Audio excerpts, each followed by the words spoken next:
বিহারীর খবর নিয়ে মহেন্দ্র ফিরে আসবে এই স্থির করে বাড়িতে তার জন্য আহার প্রস্তুত হচ্ছিল। অনেক দেরি দেখে পীড়িত রাজলক্ষ্মী উদ্বিগ্ন হতে লাগলেন। সারা রাত ঘুম না হতে তিনি অত্যন্ত ক্লান্ত ছিলেন। তার উপরে মহেন্দ্রের জন্য উৎকণ্ঠায় তাকে ক্লিষ্ট করছে দেখে আশা খবর নিয়ে জানল মহেন্দ্রের গাড়ি ফিরে এসেছে।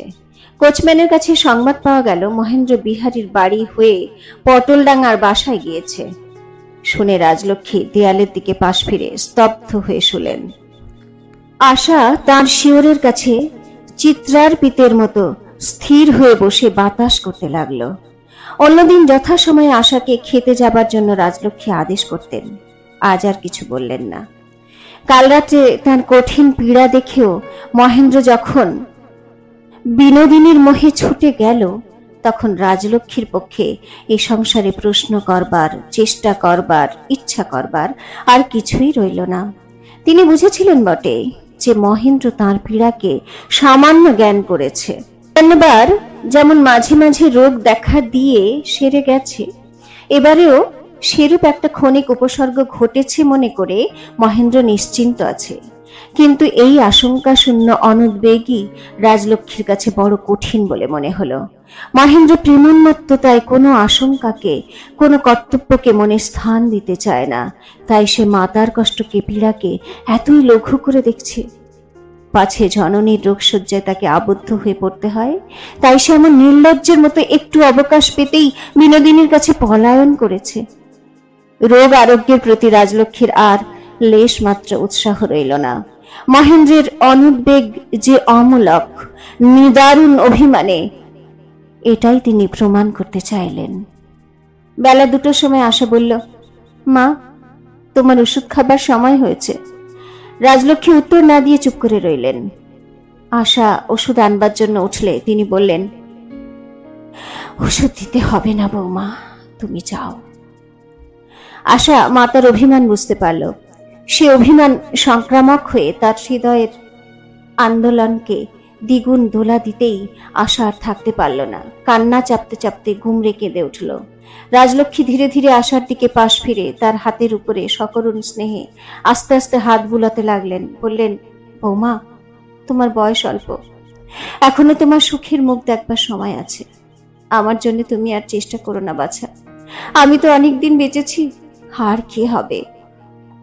শুনে আশার রোদন আরো উচ্ছ্বসিত হয়ে উঠল। সে মুখের উপর আঁচল চেপে ধরল। এরূপে রোগীর গৃহে নিরানন্দ দিন মন্দগতিতে কেটে গেল। অভিমানের মধ্যেও এই দুই নারীর ভিতরে ভিতরে আশা ছিল এখনই মহেন্দ্র আসবে। শব্দমাত্রই উভয়ের দেহে যে একটি চমক সঞ্চার হচ্ছিল তা উভয়ই বুঝতে পারছিলেন। ক্রমে দিবা বসানের আলোক সুস্পষ্ট হয়ে এলো। কলকাতার অন্তঃপুরের মধ্যে সেই গোধূলির যে আভা, তাতে আলোকের প্রফুল্লতাও নেই, অন্ধকারের আবরণও নেই। তা বিষাদকে গুরুভার এবং নৈরাশ্যকে অস্ত্রহীন করে তোলে। তা কর্ম ও আশ্বাসের বল হরণ করে, অথচ বিশ্রাম ও বৈরাগ্যের শান্তি আনয়ন করে না। রুগ্নগৃহে সেই শুষ্ক শ্রীহীন সন্ধ্যায় আশা নিঃশব্দ পদে উঠে একটি প্রদীপ জেলে ঘরে এনে দিল। রাজলক্ষ্মী বললেন, বৌমা, আলো ভালো লাগছে না, প্রদীপ বাইরে রেখে দাও। আশা প্রদীপ বাইরে রেখে এসে বসল। অন্ধকার যখন ঘনতর হয়ে এই ক্ষুদ্র কক্ষের মধ্যে বাইরের অনন্ত রাত্রিকে এনে দিল, তখন আশা রাজলক্ষ্মীকে মৃদুস্বরে জিজ্ঞাসা করল, মা, তাকে কি একবার খবর দেব? রাজলক্ষ্মী দৃঢ় স্বরে বললেন, না বৌমা, তোমার প্রতি আমার শপথ রইল, মহেন্দ্রকে খবর দিও না। শুনে আশা স্তব্ধ হয়ে রইল। তার আর কাঁদবার বল ছিল না। বাইরে দাঁড়িয়ে বেহারা বলল, বাবুর কাছ থেকে চিঠি এসেছে। শুনে মুহূর্তের মধ্যে রাজলক্ষ্মীর মনে হলো মহেন্দ্রের হয়তো হঠাৎ একটা কিছু ব্যাম হয়েছে, তাই সে কোনো মতেই আসতে না পেরে চিঠি পাঠিয়েছে। অনুতপ্ত ব্যস্ত হয়ে বললেন, দেখো তো বৌমা, দেখো মহিন কি লিখেছে। আশা বাইরের প্রদীপের আলোয় কম্পিত হস্তে মহেন্দ্রের চিঠি পড়ল। মহেন্দ্র লিখেছে, কিছুদিন থেকে সে ভালো বোধ করছিল না, তাই সে পশ্চিমে বেড়াতে যাচ্ছে। মাতার অসুখের জন্য বিশেষ চিন্তার কারণ কিছুই নেই। তাকে নিয়মিত দেখবার জন্য সে নবীন ডাক্তারকে বলে দিয়েছে। রাত্রে ঘুম না হলে বা মাথা ধরলে কখন কি করতে হবে তা চিঠির মধ্যে লেখা আছে, এবং 2 টিন লঘু ও পুষ্টিকর পথ্য মহেন্দ্র ডাক্তারখানা থেকে আনিয়ে চিঠির সঙ্গে পাঠিয়েছে। আপাতত গিরিধির ঠিকানায় মাতার সংবাদ অবশ্য অবশ্য জানাবার জন্য পুনশ্চের মধ্যে অনুরোধ আছে। এই চিঠি পড়ে আশা স্তম্ভিত হয়ে গেল। প্রবল ধিক্কারে তার দুঃখকে অতিক্রম করে উঠল। এই নিষ্ঠুর বার্তা মাকে কেমন করে শোনাবে? আশার বিলম্বে রাজলক্ষ্মী অধিকতর উদ্বিগ্ন হয়ে উঠলেন। বললেন, বৌমা, মহিন কি লিখেছে? শীঘ্র আমাকে শুনিয়ে দাও। বলতে বলতে তিনি আগ্রহে বিছানায় উঠে বসলেন। আশা তখন ঘরে এসে ধীরে ধীরে সমস্ত চিঠি পড়ে শোনালো। রাজলক্ষ্মী জিজ্ঞাসা করলেন, শরীরের কথা মহিন কি লিখেছে? ও ওইখানটা আর একবার পড়ো তো। আশা পুনরায় পড়ল। কিছুদিন হইতে আমি তেমন ভালো বোধ করছিলাম না, তাই আমি। রাজলক্ষ্মী, থাক থাক, আর পড়তে হবে না। ভালো বোধ হবে কি করে? ভালো বোধ হবে কি করে? বুড়ো মা মরেও না, অথচ কেবল ব্যামো নিয়ে তাকে চালায়। কেন তুমি মহিনকে আমার অসুখের কথা খবর দিতে গেলে? বাড়িতে ছিল, ঘরের কোণে বসে পড়াশোনা করছিল, কারো কোনো এলাকায় ছিল না। মাঝে থেকে মার ব্যামোর কথা পড়ে তাকে ঘর থেকে তুমি ঘর ছাড়া করলে। তোমার কি সুখ হলো? আমি এখানে মরে থাকলে তাতে কার কি ক্ষতি হতো? এত দুঃখেও তোমার ঘটে এইটুকু বুদ্ধি এলো না? বলে বিছানার উপর শুয়ে পড়লেন। বাইরে মশমাস শব্দ শোনা গেল। বেহারা বলল, ডাক্তারবাবু আয়া। ডাক্তার কেশে ঘরের মধ্যে প্রবেশ করলো। আশা তাড়াতাড়ি ঘোমটা টেনে খাটের অন্তরালে গিয়ে দাঁড়ালো। ডাক্তার জিজ্ঞাসা করলো, আপনার কি হয়েছে বলুন তো? রাজলক্ষ্মী ক্রোধের স্বরে বললেন, হবে আর কি, মানুষকে কি মরতে দেবে না? তোমার ওষুধ খেলেই কি অমর হয়ে থাকবো? ডাক্তার সান্ত্বনার স্বরে বলল, অমর করতে না পারি, কষ্ট যাতে কমে সে চেষ্টা। রাজলক্ষ্মী বলে উঠলেন, কষ্টের ভালো চিকিৎসা ছিল যখন বিধবারা পুড়ে মরত। এখন তো কেবল বেঁধে মারা। যাও ডাক্তারবাবু, তুমি যাও, আমাকে আর বিরক্ত করো না, আমি একলা থাকতে চাই। ডাক্তার ভয় ভয়ে বলল, আপনার নাড়িটা একবার। রাজলক্ষ্মী অত্যন্ত বিরক্তির স্বরে বললেন, আমি বলছি তুমি যাও, আমার নাড়ি বেশ আছে, এই নাড়ি শীঘ্র ছাড়বে এমন ভরসা নেই। ডাক্তার অগত্যা ঘরের বাইরে গিয়ে আশাকে ডেকে পাঠালো। আশাকে নবীন ডাক্তার রোগের সমস্ত বিবরণ জিজ্ঞাসা করল। উত্তরে সমস্ত শুনে গম্ভীরভাবে ঘরের মধ্যে পুনরায় প্রবেশ করলো। বলল, দেখুন, মহেন্দ্র আমার উপর এই বিশেষ ভার দিয়ে গেছে। আমাকে যদি আপনার চিকিৎসা করতে না দেন তবে সে মনে কষ্ট পাবে। মহেন্দ্র কষ্ট পাবে এ কথাটা রাজলক্ষ্মীর কাছে উপহাসের মতো শোনালো। তিনি বললেন, মহিনের জন্য বেশি ভেবো না, কষ্ট সংসারে সকলকেই পেতে হয়, এ কষ্টে মহেন্দ্রকে অত্যন্ত বেশি কাতর করবে না। তুমি এখন যাও ডাক্তার, আমাকে একটু ঘুমোতে দাও। নবীন ডাক্তার বুঝলো রোগীকে উত্ত্যক্ত করলে ভালো হবে না। ধীরে ধীরে বাইরে এসে যা যা কর্তব্য আশাকে উপদেশ দিয়ে গেল। আশা ঘরে ঢুকতে রাজলক্ষ্মী বললেন, যাও যাও বাছা, তুমি একটু বিশ্রাম করো গে। সমস্ত দিন রোগীর কাছে বসে আছো, হারুর মাকে পাঠিয়ে দাও, পাশের ঘরে বসে থাক। আশা রাজলক্ষ্মীকে বুঝতো এটা তার স্নেহের অনুরোধ নয়, এ তার আদেশ, পালন করা ছাড়া আর উপায় নেই। হারুর মাকে পাঠিয়ে দিয়ে অন্ধকারে সে নিজের ঘরে গিয়ে শীতল ভূমি শয্যায় শুয়ে পড়ল। সমস্ত দিনের উপবাসে ও কষ্টে তার শরীর মন শ্রান্ত ও অবসন্ন। পাড়ার বাড়িতে সেদিন থেকে থেকে বিবাহের বাদ্য বাজছিল। এই সময় সানাইয়ে আবার সুর ধরল। সেই রাগিনীর আঘাতে রাত্রি সমস্ত অন্ধকার যেন স্পন্দিত হয়ে আশাকে বারংবার যেন অভিঘাত করতে লাগলো। আবার বিবাহ রাত্রি প্রত্যেক ক্ষুদ্র ঘটনাটিও সজীব হয়ে রাত্রির আকাশকে স্বপ্নচ্ছবিতে পূর্ণ করে তুলল। সেদিনকার আলোক, কোলাহল, জনতা, সেদিনকার মাল্য চন্দন, নববস্ত্র ও হোম ধূমের গন্ধ, নববধূর শঙ্কিত লজ্জিত আনন্দিত হৃদয়ের নিগূঢ় কম্পন, সমস্ত স্মৃতির আকারে যতই তাকে চারিদিকে আবিষ্ট করে ধরল, ততই তার হৃদয়ের ব্যথা প্রাণ পেয়ে বল করতে লাগলো। দারুণ দুর্ভিক্ষে ক্ষুধিত বালক যেমন খাদ্যের জন্য মাতাকে আঘাত করতে থাকে, তেমনি জাগ্রত সুখের স্মৃতি আপনার খাদ্য চেয়ে আশার বুকে বারংবার স্বরোদন করাঘাত করতে লাগলো। অবসন্ন আশাকে আর পড়ে থাকতে দিল না। 2 হাত জোর করে দেবতার কাছে প্রার্থনা করতে গিয়ে সংসারে তার একমাত্র প্রত্যক্ষ দেবতা মাসিমার পবিত্র স্নিগ্ধ মূর্তি আশার অশ্রু বাষ্পাচ্ছন্ন হৃদয়ের মধ্যে আবির্ভূত হলো। পুনরায় সংসারের দুঃখ ঝঞ্ঝাটে সেই তাপসীকে আহ্বান করে আনবে না, এতদিন এটাই তার প্রতিজ্ঞা ছিল। কিন্তু আজ সে আর কোথাও কোনো উপায় দেখতে পেল না। আজ তার চতুর্দিকে ঘনায়িত নিবিড় দুঃখের মধ্যে আর রন্ধ্রমাত্র ছিল না।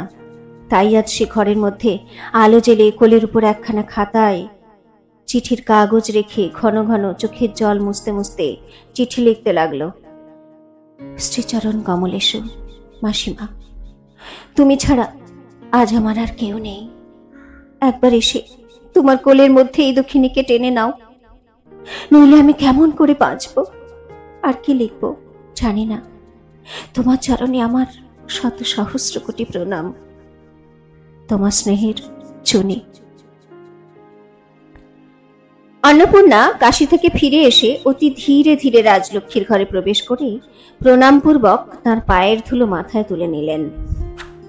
মাঝখানের বিরোধ বিচ্ছেদ সত্ত্বেও অন্নপূর্ণাকে দেখে রাজলক্ষ্মী যেন হারানো ধন ফিরে পেলেন।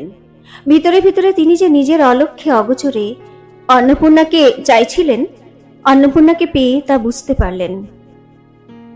তার এতদিনের অনেক শ্রান্তি, অনেক ক্ষোভ যে কেবল অন্নপূর্ণার অভাবে অনেক দিনের পরে আজ তা তার কাছে মুহূর্তের মধ্যে সুস্পষ্ট হলো। মুহূর্তের মধ্যে তার সমস্ত ব্যথিত হৃদয় তার চিরন্তন স্থানটি অধিকার করল।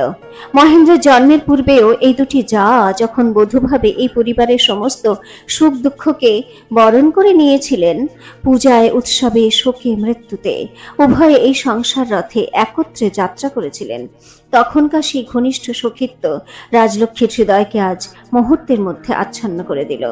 যার সঙ্গে সুদূর অতীতকালে একত্রে জীবন আরম্ভ করেছিলেন, নানা ব্যাঘাতের পর সেই বাল্য সহচরী পরম দুঃখের দিনে তার পার্শ্ববর্তিনী হলেন।